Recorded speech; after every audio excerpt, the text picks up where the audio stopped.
Today on Sugar Spun Run, I'm sharing an easy, no-cook recipe for homemade pizza sauce. Hey Sugar Spun Bakers, Sam here, and today we are not going to be baking. In fact, today's recipe is so simple, we're not going to be doing much at all. I have a very easy 5-minute, no cooking required pizza sauce recipe that I am so excited to be sharing with you.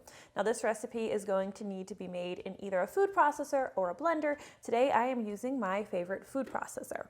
Now the first ingredient you need is going to rustle a couple of feathers, I'm sure, because we are using a 15-ounce can of diced tomatoes. A lot of people get upset when I make a tomato sauce, like my marinara sauce, because we're not using fresh tomatoes that we grew ourselves or that we picked ourselves from the grocery store at least.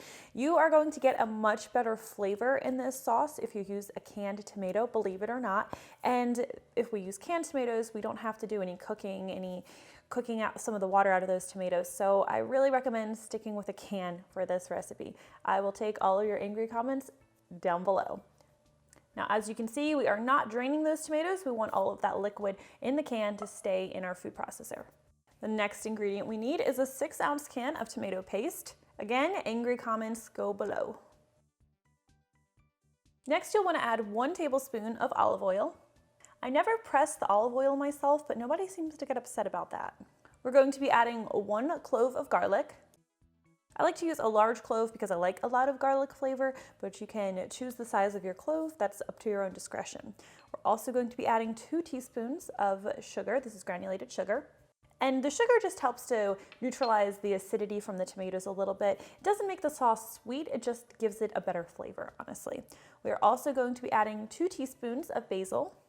And that's dried basil. Remember, this is a quick and easy pizza sauce recipe. We'll also be using 3/4 teaspoon of dried oregano, a teaspoon of finely ground sea salt,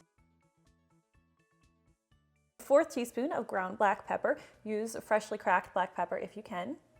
And finally, I like to add 1/4 teaspoon of crushed red pepper just for a little bit of heat, just a little bit.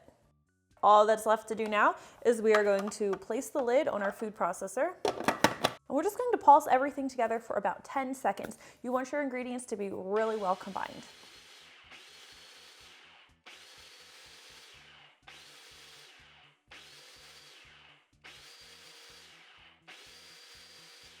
You also do want to make sure that your garlic clove does get completely ground up in there or chopped up in there while your food processor is going. I'm just going to take a look here with my spatula. And it smells so nice. It's so rich and tomatoey.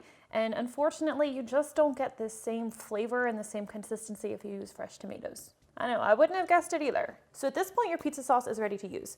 Now, this recipe makes about 2 cups of sauce. You can use the sauce right away. I generally only use about a 1/2 cup of sauce per pizza. And that's if I'm making my homemade pizza dough, which I hope you're using as well.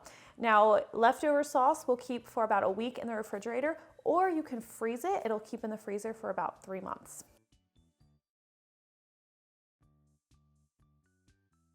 That is how you make your own super easy homemade pizza sauce. I hope you guys enjoyed today's really easy recipe. If you try it out, please let me know what you think. I always love hearing from you, even if you're complaining about the types of tomatoes I'm using.